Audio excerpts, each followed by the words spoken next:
to my channel. My name is Jenilee and I'm so glad you're here.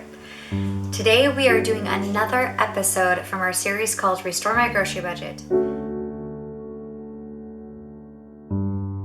Today, as promised, we are making bone broth. In this series of videos, I take you to the grocery store. We pick an item from the grocery store that I would totally normally buy, and I choose to make it at home instead. And we are comparing the quality, quantity, and cost, and really seeing how much money we're saving by making it at home, and if it really is worth it to make it at home. Now, I'm going to tell you right off the bat that it's been a very long time since I've bought broth from the store, for a couple of reasons. Number one is I love to make soup. I make soup a lot. I make soup probably about 2 times a week in the wintertime, fall, winter especially. So I go through a lot of broth. And the second reason is just because it's so much better for you and it tastes far superior and you know exactly what's in it. A lot of the broths that we're gonna see at the store today have yeast extract, have some sort of preservative, MSG. Some of my family members are actually allergic to those preservatives. So we kind of got into the habit of avoiding those preservatives and just found that this method is so much better. So now we're gonna go over to the grocery store and I'm gonna show you some of the options that are at my local grocery store. I will be surprised if I find any good quality bone broths. And if I do find some, I wonder how much they're gonna cost, especially if they're a specialty product like bone broth.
So now that we're back from the grocery store, we know what kind of prices we're working with. We know what quantity they sell at the store and what kind of ingredients are in our store-bought broths. Let's talk about bones. Let's talk about where you can source good bones for making broth.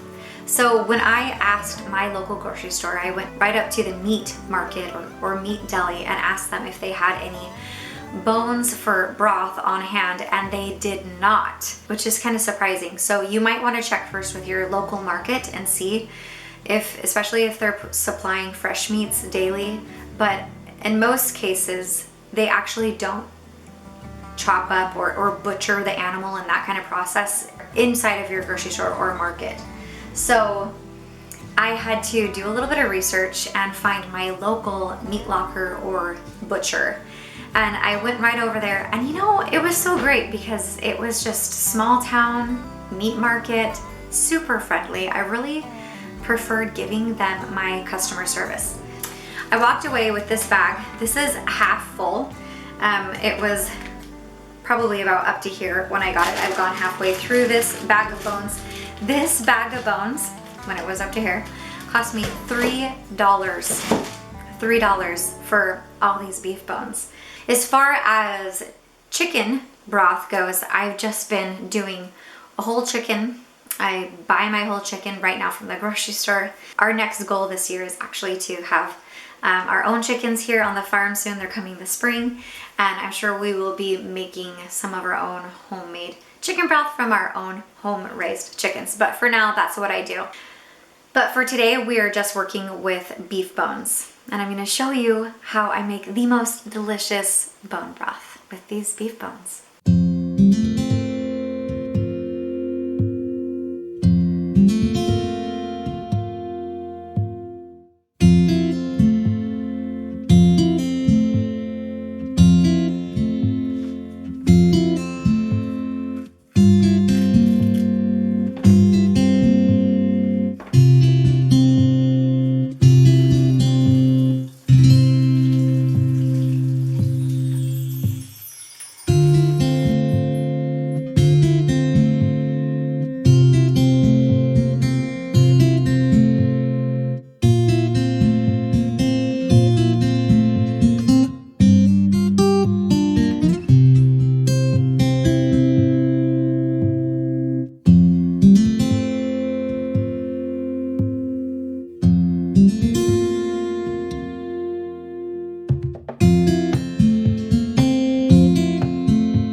At the grocery store, there was an elderly woman that I offered help to reach something because I'm so tall.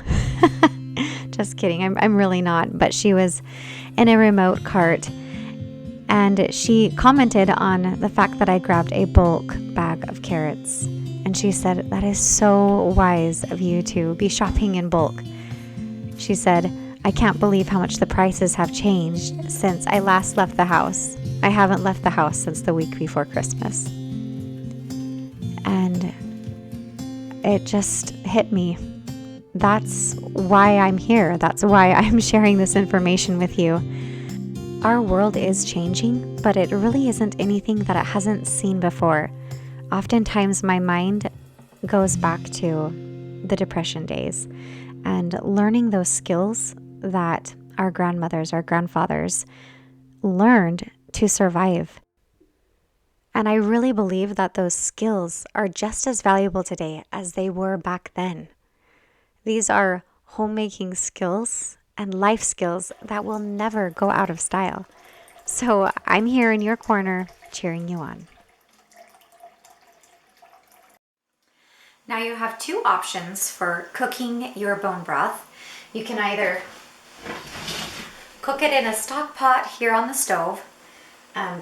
Put your bones in, all your veggies that you just roasted, and they're so juicy and smell so good.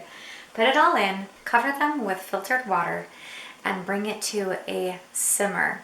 And let it simmer for about 3 to 4 hours. I like to wait till the bone marrow is just melted all the way out of the bone and it's all dispersed throughout the broth. A lot of that nutrients that you're getting from this bone broth is in that bone marrow.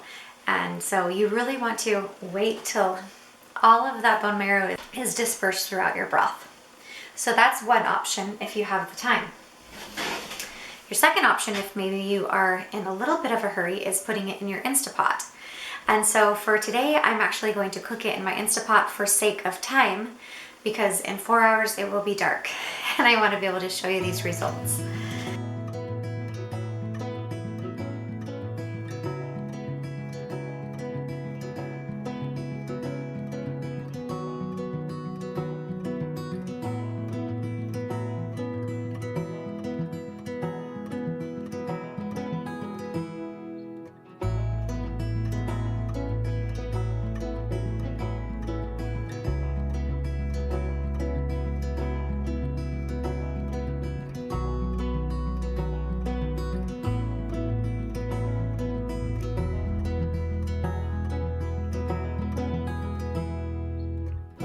You should know that the flavors in your broth are completely up to you. These are the flavors that I chose to add. You could add any herbs or not do any herbs in your broth. And the concentration of your broth depends on how much water you are adding. So I used 2 bones today, but you could use a lot more. You could also do it with a lot less water. So really just figure out what flavors work for you and how you prefer your broth. As I mentioned before, I like to wait until all the bone marrow has come completely out of the bones and dispersed throughout the broth. So one setting of soup or broth mode here on my Instapot wasn't quite enough to reach to that point. So I'm gonna add some more time and just go until I get to the point where all the bone marrow has melted completely out. It's gonna look about like this.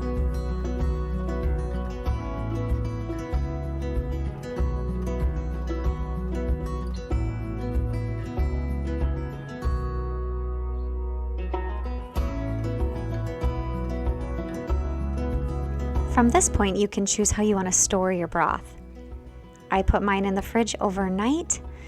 You could also scrape off the fat if you don't want to have any fat in your broth.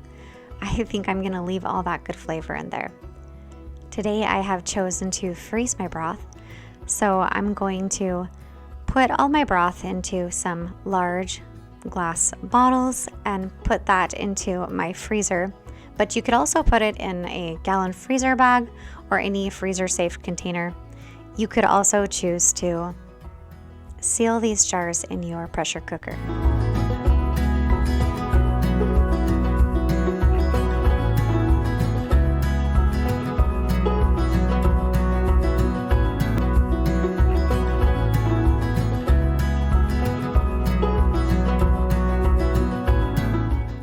So now to the fun part, now to the comparing. What you really need to keep in mind here is that we're not really comparing apples to apples. So you can't take the cheapest broth that you're going to find at the store with all its preservatives and compare it to your homemade bone broth at home with no preservatives. So keep that in mind. I took the top bone broths that I saw at the store that would compare to my similar product. They were between $6 to $7 on average. So that's $6 to $7 per 32 ounces of store-bought broth. Now, I am not a mathematician, but I can give you a pretty good approximate guess. For 8 bones in a bag, I spent about 75 cents making this one batch of broth and came out with a little over a total of 90 ounces for this batch, which is going to give me at least 3 pots of soup. With all the ingredients, I'm guessing it cost me around $1 to make this 90-ounce batch of bone broth, which gave me about 3 times more than I would get from the store for $6 to $7. So it's quite a significant savings. If you're loving this series so far, make sure to press the like button, make sure you're subscribed so you can watch more, write down something in the comments that you would like to see me make next, and catch up with these other videos on the series and stay around. Love you lots.